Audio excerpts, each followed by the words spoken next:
Okay, we'll just give a few seconds for people to I join don't in. think I've got the screen at the moment. You've got a blank screen. Okay. Oh, okay. Good. Okay. Yeah. Perfect. So, good afternoon, everyone. We're just going to give a few seconds for people to join in before we kick off.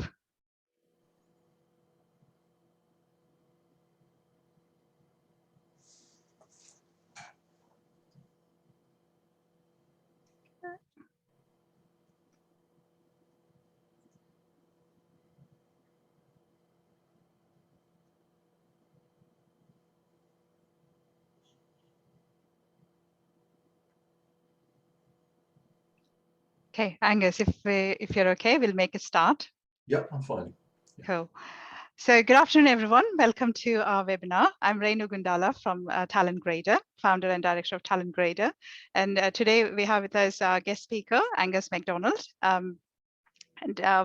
This is our monthly webinar series. And the topic for today is developing behavioral exercises.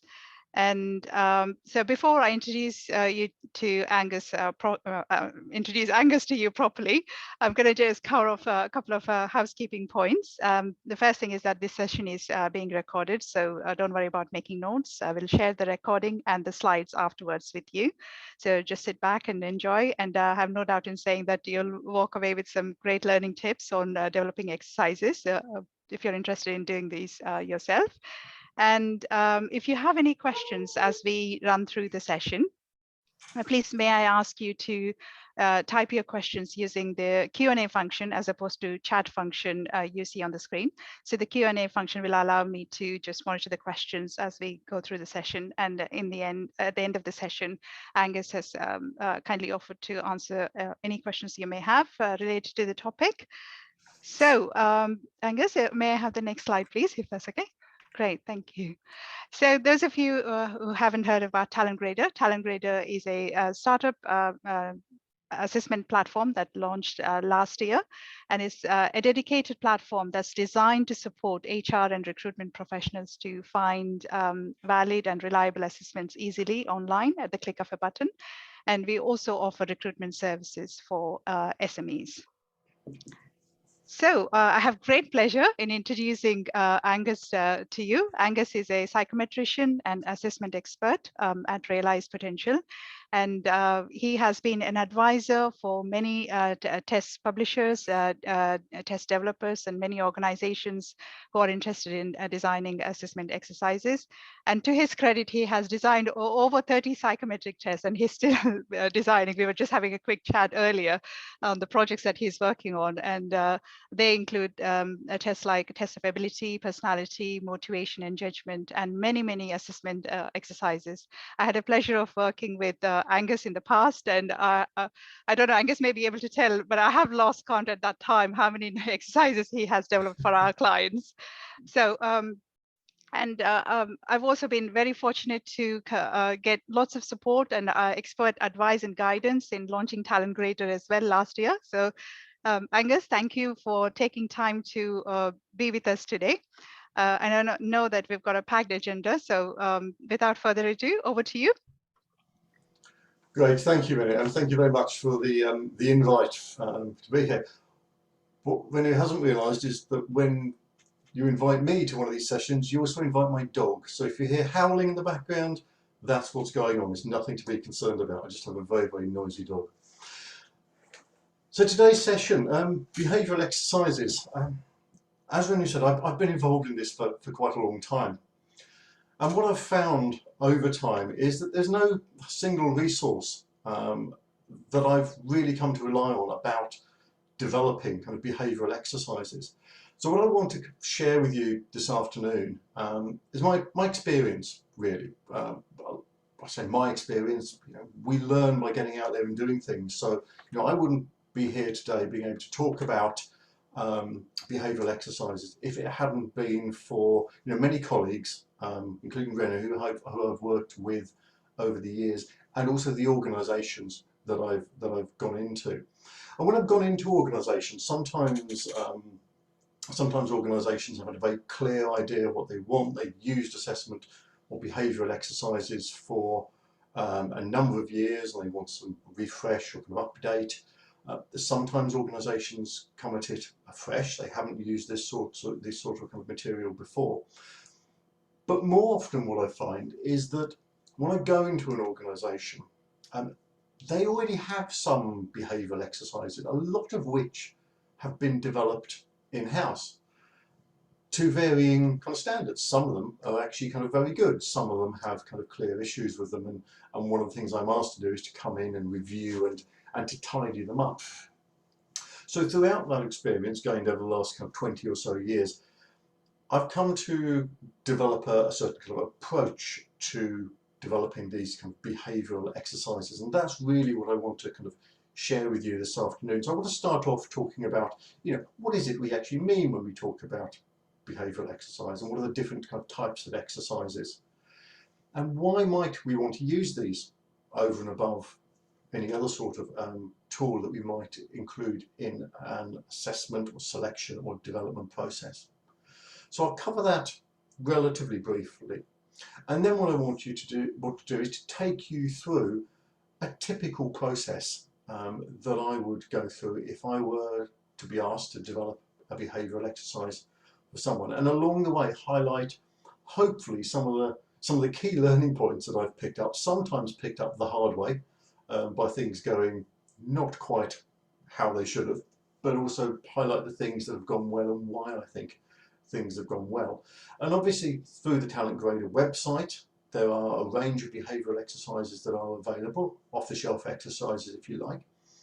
But I also hope that by the end of this session I've given you some of the knowledge and maybe confidence to either kind of look again at what you're already doing in terms of behavioural exercises, or if it's something you're thinking of embarking on developing these things, that actually have given you some ideas and some pointers that will give you the confidence to actually go ahead and do that. So let's start by asking the key question is, what do we mean by a behavioural exercise? Because as with a lot of things in this space, they can go by various different labels. Well, a definition that comes from the British Psychological Society is a structured task that allows a participant to demonstrate work-relevant behaviours.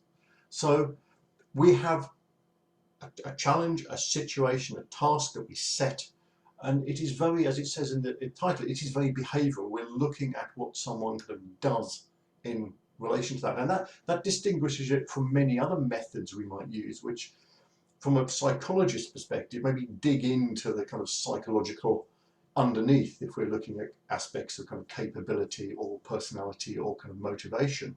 In contrast, we're looking at something which is, should we say, a little bit more surface, because we're looking at the behaviours that a candidate or participant actually demonstrates. And we see these sometimes used on their own, so it's just a standalone assessment. Plenty of examples of that I see where people might be asked in for an interview, and as part of that interview process they're asked to do kind of an exercise. We see them wrapped up into a bundle of exercises. So this might be in terms of what we know as assessment or development centres, where we would put participants through a series of these exercises. And as we said, they might be used to complement other things that we are already doing, to give a different perspective, if you like, on someone. I think that's where they can be particularly helpful, because we are looking at what someone does in the here and now, rather than a report from them of their behaviour or experiences or whatever it may be that we're assessing. And we see them used for selection, absolutely, but we also see them used in development and sometimes in kind of training situations, that we put people through behavioural exercises, and we can use those to kind of debriefing the participants to help them understand development needs. Now, there are many different types of exercise, and again, some of these go by different names. So to name a few, your classic in-tray exercise, where literally you present people with a stack of papers and they have to sift through the papers and work out what to do, how to respond to different situations or people, what issues they need to prioritise, what they can put lower down the heap.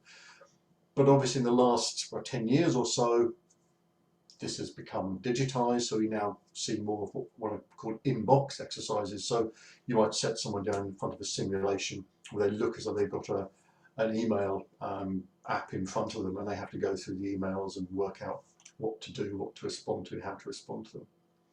Analysis exercises, maybe analysing written information, data, combination of the two. Presentations, it's straightforward.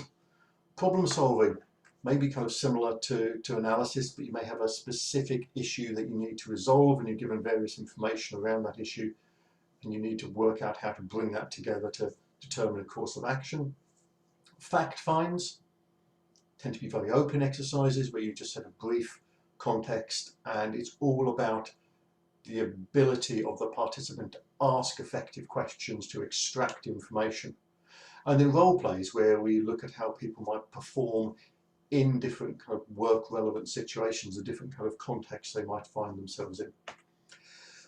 And often we find that an exercise will actually combine more than one element, and sometimes kind of a number of elements. For example, if you conduct an analysis exercise, you need to find a way of actually putting the results from that exercise across. So it might be analyse this data and then present it back. So we see a combination of an analysis and a presentation, or you might combine kind of fact finds with presentations, for example.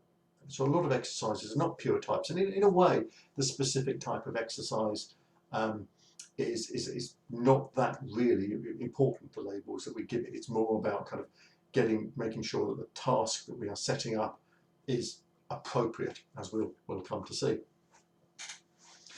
So why might we use them? I mean, they have a very, very long history. We can trace these sorts of exercises back to kind of early military selection.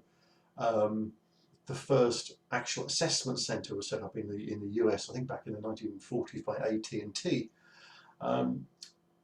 And out of that grew these ideas that you can use these exercises, particularly as part of a selection process, but also for development. One of the key advantages is that these exercises are highly face valid. So they look to a candidate as though you are getting them to do something that is relevant to the job, particularly if you kind of set up the exercise, the context for the exercise, in something that they can directly relate to either the role they're applying for or maybe the development process they're going through. Because of this, they are seen as kind of defensible. You know, we're not, we said, digging into the psychological underworld. We're giving people a work relevant task, and we're saying, show us how you tackle this task. The focus on observable behaviours. Well, you know, if we believe that, you know, past behaviour or behaviours we observe in the here and now are the best predictor of future behaviours, then we are getting direct information from the participant on how they react to various kind of situations. That means they're fair and they're perceived. Surveys show that they are perceived by candidates to be a fair way of assessing. Candidates generally like this sort of activity, like get stuck in and have a go at it. And we have, you know, extensive academic research looking at particularly assessment centres rather than maybe kind of the individual exercise, but looking at assessment centres and saying, if the whole purpose is to understand how someone is likely to predict in the future, whether that's a decision we're making for selection, or whether it's a developmental activity where we're looking at someone's readiness for career progression, for example, we know that assessment centres have very strong predictive validity when we put them up against other forms of assessment.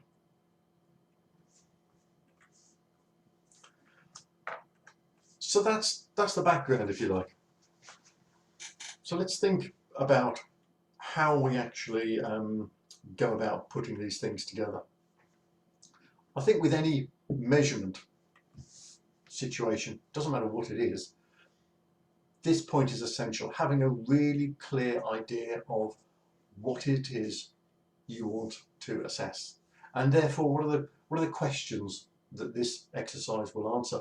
So, for example, a few years ago I was working with a technology provider talking to various aspects of their business and their recruitment situation and saying, well, you know, what is it that causes you problems? Not what is it that's going well so much, but where are the blind spots? Where are the kind of areas in the current recruitment process where you can get someone in and you can see, well, actually, they're not quite meeting or performing how we would expect them to. So the bits that are being missed, because they were using a lot of kind of psychometrics in this example, they were using kind of interviews, but they weren't doing much in the way of behavioural assessments.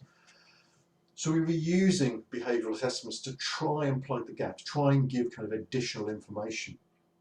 And I think broadly we can, well, I talk about 4 areas. We can talk about solving problems, influencing others, communication, and planning and organising. And a lot of the issues that we see can fall into one of those categories.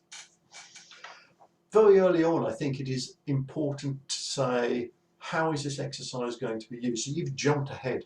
You've jumped ahead to the endpoint where you've developed your exercise and it's ready to be applied. But it will need to fit into an existing process. And some of these processes might become quite well established, quite well structured, might have various stakeholders around them. So addressing very early on the question of, if I have this exercise, how is it going to work with the other information I have? It's kind of really important for getting everyone on board and getting the rollout effective. Exercises will provide you with some information. So if we're already gathering information within this existing process, how are we going to integrate the information from the assessment exercise into that? And if we have already things like kind of rating scales, competency frameworks, things like that we are using, then we need to make sure, to make the exercise effective, that it will talk the same language as the information that we're already using. And another challenge that comes up is whether, participants going through this process, are you just going to tell them in advance? Absolutely, they're going to be asked to do an exercise, but then they get everything on the day, because that maybe has time implications in terms of preparation. Or are they actually going to be sent materials before? And increasingly I've worked with companies that have come down to the conclusion that it's better to give candidates the information on the day, because the risk is otherwise is that they just go searching the internet and you get lots of kind of generic stuff, and you actually see slides, same sorts of slides and ideas presented by different candidates. So if you're really assessing what the candidate can do independently, then probably positioning the exercise to them on the day, not allowing them a lot of preparation beforehand, can be quite helpful there. So having a clear understanding of why you're assessing, what you want to get out of it, and therefore the constructs you need to assess against is essential.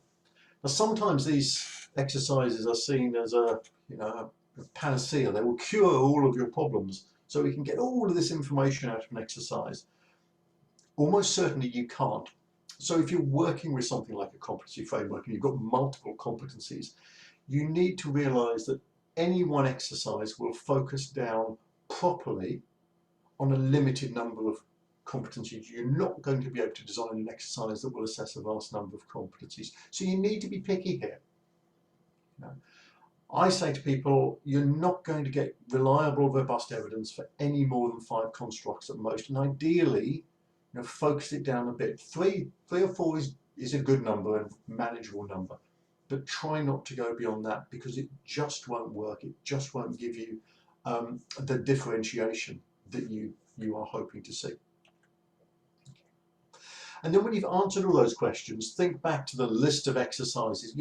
Broadly, I know I said that the names are not that important, but broadly, what type of exercise? Because the type of exercises kind of dictate the task, the kinds of information that we're going to be giving to candidates. So what type of exercise do you think is best going to be able to deal with the questions you need the exercise to answer and assess the constructs you want to?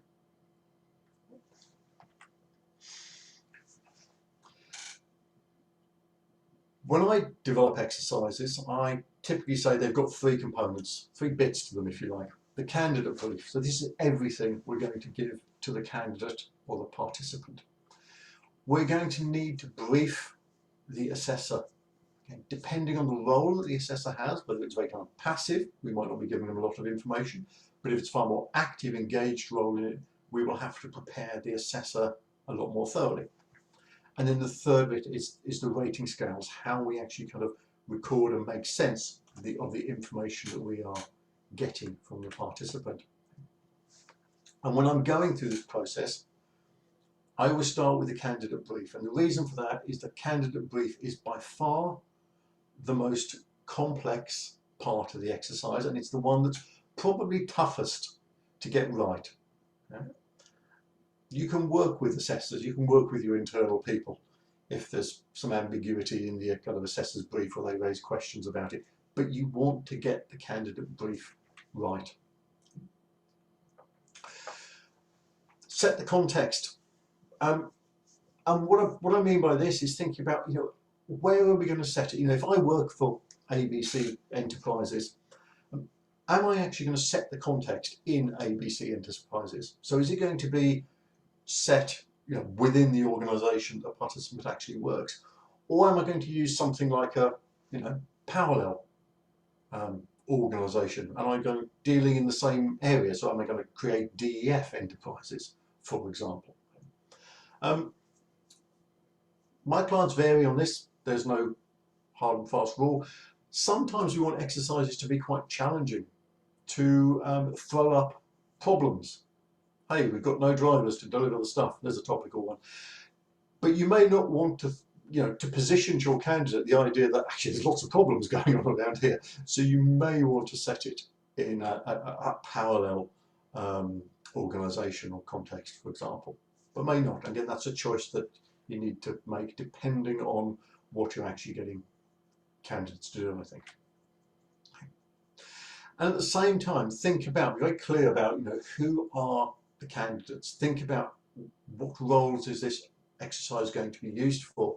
So what will the candidate bring to it? What is their kind of knowledge and experience? Think about fairness and accessibility, particularly in terms of specialist terms. If you only recruit specialists from within your industry, or they're kind of poaching people from your competitors, then probably you can get away with using a few more terms and acronyms than if you recruit generally from any kind of area into your organisation. Because if you start to put in specific terms, then it may make the exercises biased towards those people who've got a certain kind of knowledge or experience. As far as possible, good practice is to strip all of that. Anything that you say, well, this term will be known to some people but not to others. If you come across anything like that, then good practice is to strip as much of that out of your exercises as you possibly can. And technology is a wonderful thing. Gone are the days where it all had to be kind of written down in various mocked up documents. Yeah, a lot of these things are still kind of textual or kind of numerical, but we can use all sorts of things, can't we? We can display things kind of graphically, we can use audio, we can use video clips, we can use all sorts of stuff, all combinations of these to make the exercise a little bit more engaging and a little bit more fun, for everyone involved. And I've moved almost completely away from the notion of kind of written exercises, particularly from the candidate brief. I increasingly embed everything in PowerPoint decks if it's not going to be actually programmed, because I find using PowerPoint is a great discipline, because it causes you to be really efficient and think about, if you think about the slides broadly as a presentation, you can't stuff loads and loads of information on there. It encourages you to be really ruthless about thinking about what do I really need to include and what don't I. And finally, think about who else needs to be involved. Can just the assessor, the one assessor, run this exercise with the candidate? Do we need other observers? In some cases, we might bring actors in to play kind of particular roles. So think about who else is going to be, do we need to involve? So as we said, start with the candidate brief. Background and context. So you need to set the scene for the candidate.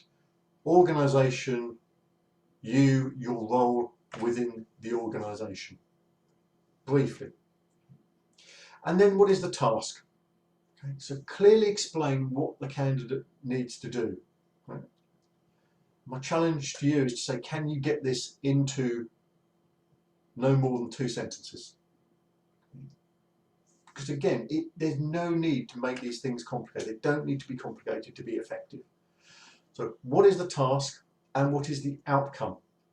So the task is maybe what they need to do, analyse the sales data. The outcome will be something like, and then turn this into a 5-minute presentation to deliver back to your line manager.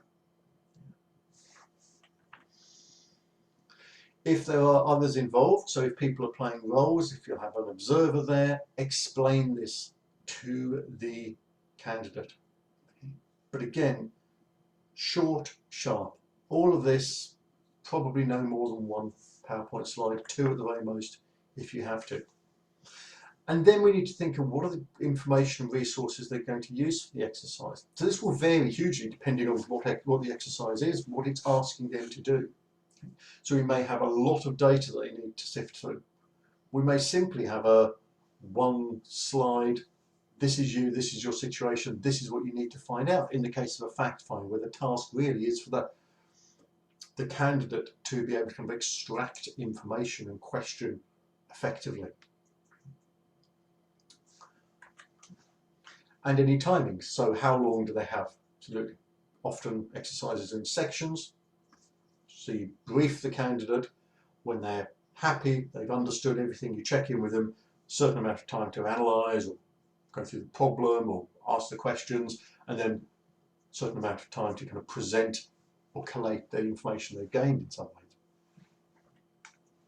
And as we said, the information, resources, they can be in all sorts of formats. Yeah. Again, the more face value, the better. So, what are the kinds of information, the kinds of things flying around your organisation? Absolutely, you might need to kind of anonymise it and take client names out of it and be sensitive to those sorts of issues. But the more realistic you can make it, the better.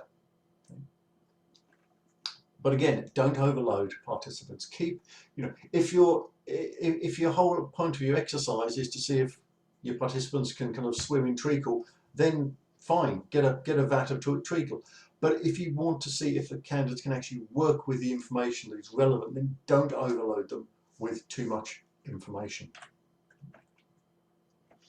At this point, review your candidate brief. Think about language and accessibility. Again, check for impact of prior knowledge. It's very easy for specialist terms to slip in there.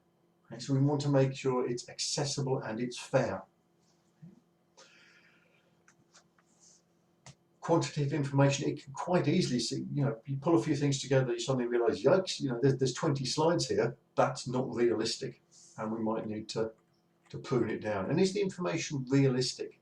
People are not going to be silly, so your sales figures probably shouldn't be in the trillions unless you're Apple. Keep it realistic. And then after this, develop the assessor brief. Now this might be quite short. I think we can safely ask the assessors to read and understand the candidate brief. So they should know everything that is in the candidate brief. So this is a question of what else do they need to know?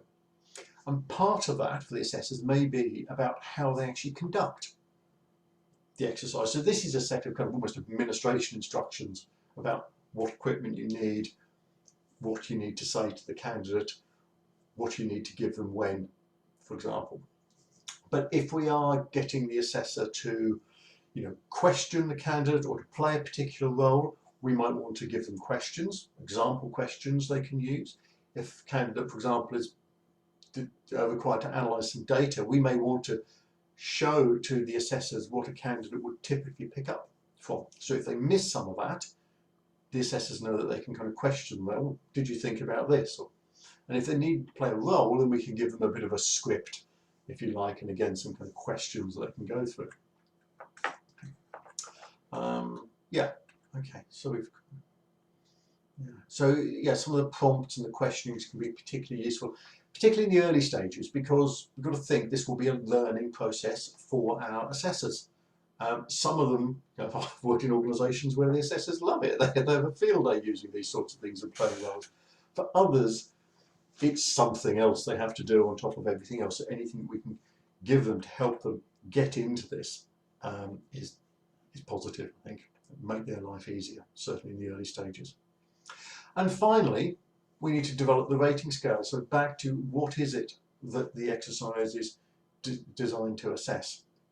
So we may have various indicators already in our organisations, competency frameworks, for example, that we will build the assessment on or over, if you like. So the assessment should be giving us evidence of those.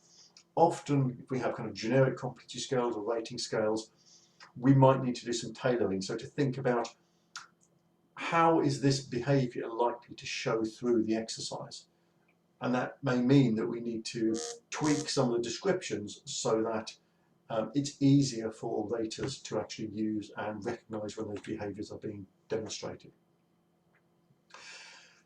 As we said, exercises are great in some ways. They're behavioural, they're fair, we're getting people to engage in work relevant tasks, but we also need to be aware of accessibility and being inclusive to all candidates and participants throughout it. So key to this, anything we do, simple, direct language. So, be willing to look at it again, put it through kind of language, check the readability, sites and things like that, to check that you're not demanding a lot in terms of language, gets in the way of the task. Role plays can be difficult for some neurodiverse candidates, so we need to be aware of that. This idea of kind of taking someone else's position may be something, or perspective, might be quite difficult for some, so be cautious about using role plays, I would say. Similarly, for some, large group exercises might be difficult, daunting. So if you do a group exercise, we haven't talked much about today, but if you are thinking of a group exercise, I would say no more than 4 or 5 candidates at most in any group exercise. Regardless of being inclusive, the risk is if you have a lot of candidates, you just don't get any information from some of them. When you're actually applying the exercise, don't make assumptions that a candidate has understood it. Check in. So good practice is always to give candidates a bit of time with the first part of the brief, check they've understood their role, their task, what they've got to work with, how they've got to present it back before you actually start the exercise. Assessors should absolutely be trained in this sort of thing. Please don't feel we can just kind of pick anyone to come in and help us out at very short notice. It is important that the assessors understand the exercise, understand the behaviours, what they look like if they are to make effective ratings, and can consider using kind of neurodivergent assessors as part of the kind of overall kind of assessment process, so you get that perspective.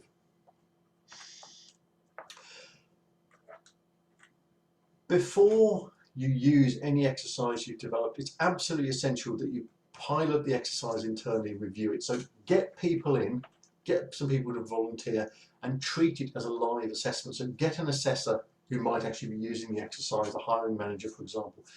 Get one of their team to come in and volunteer to go through it and run it from start to finish as you would a live exercise. Not just testing the instructions, but the whole process. So recording what is said or what is produced, checking you can map that against the rating scales, because often what you find is that if you've got a whole set of rating scales, is that it might be working really well for 3/4 of them, but you find that 1 or 2 areas you're not quite getting the data you'd hoped. Okay, so maybe you need to tweak the scales, drop a scale, maybe think about going back and even revising the exercise. Okay? And be willing to make adaptations, and it may be that you need to go through this internal pilot process 2 or 3 times till you're really comfortable and that you are happy with the assessment. So as I said, think about what training assessors need. It's all users, all stakeholders of the exercise, rather than just kind of dropping it on them. Hopefully everyone, all the stakeholders have been engaged in the development process and involved in the development process from the outset. Because if that's the case, they're far more likely to be willing to adopt it and use your exercise compared to if it's something that's just kind of dropped on them. But part of that engagement will be to think about what they already know, how well embedded are these types of exercise in the organisation, what do they need to know about the exercise, these new exercises, how are we going to deliver that kind of training and upskilling in order for them to become comfortable with it and for them to be able to use the exercises effectively. And finally, you're ready for the big day, you're ready for the launch where your exercise, or exercises, if you do a toolkit of exercises, are there and ready to use.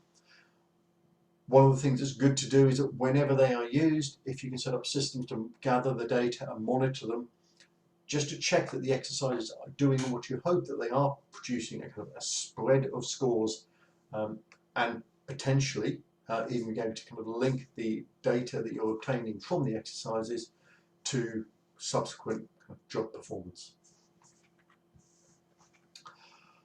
Okay, that's it from me. Thank you for listening. Over to you for questions. Great. Thank you, Angus. There were lots of great points there. And I think on a couple of occasions, your dog may have approved what you were saying or had a comment. So one of the things that there is a question that came to us in the chat is around information on candidate brief. Sometimes organizations tend to say to candidates that the information will be provided on the day, you don't need to prepare anything in advance. Yeah. So is there a disadvantage in doing that? Because we're just saying there's a test, but candidates won't know what it is, or is that all right to do it that way? I think it's all right to do it that way. I will probably give people a little bit more information to say, there's a behavioural exercise, describe a little bit about the exercise, but what you don't want to be doing is giving people, I think, a lot of information about the exercise.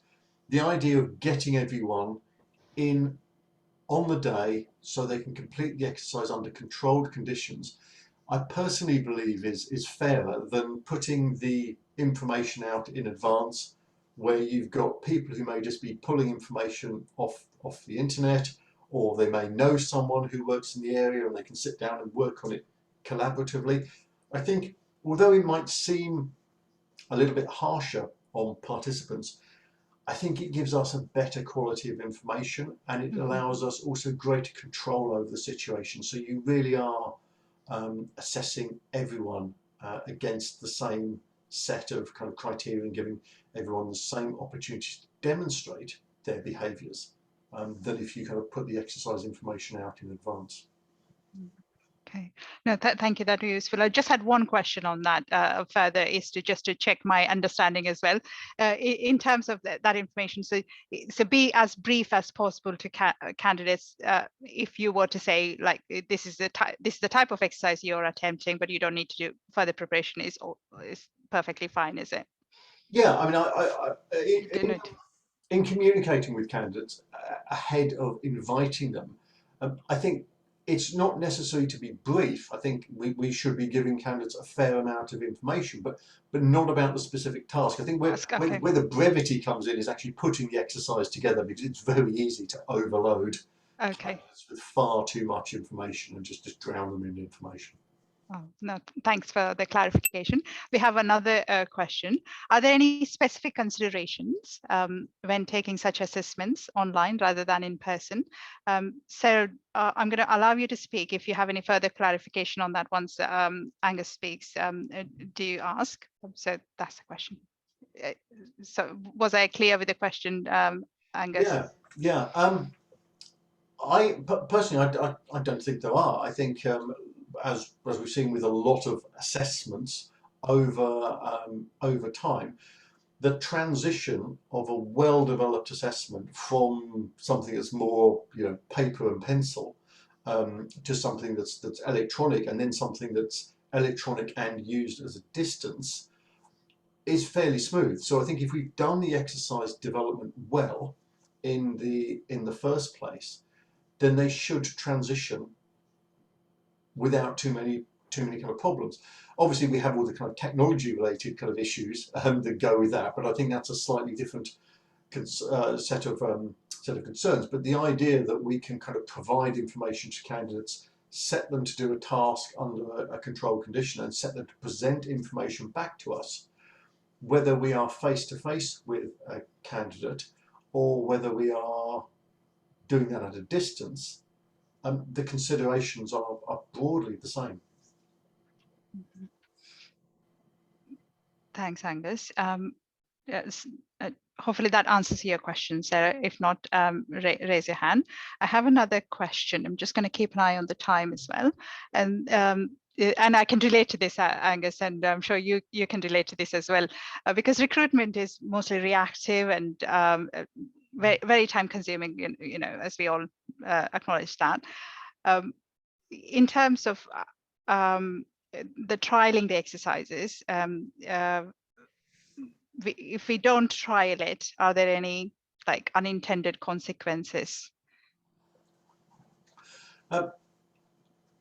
I think there are potentially that you are putting a candidate in a quite ambiguous situation. It's very easy for us to write instructions and guidance and think that we are perfectly clear in how we've put that across, but a candidate takes something kind of completely different from it. And that failure to get a candidate to engage properly with the exercise, as with any aspect of a recruitment or selection process, can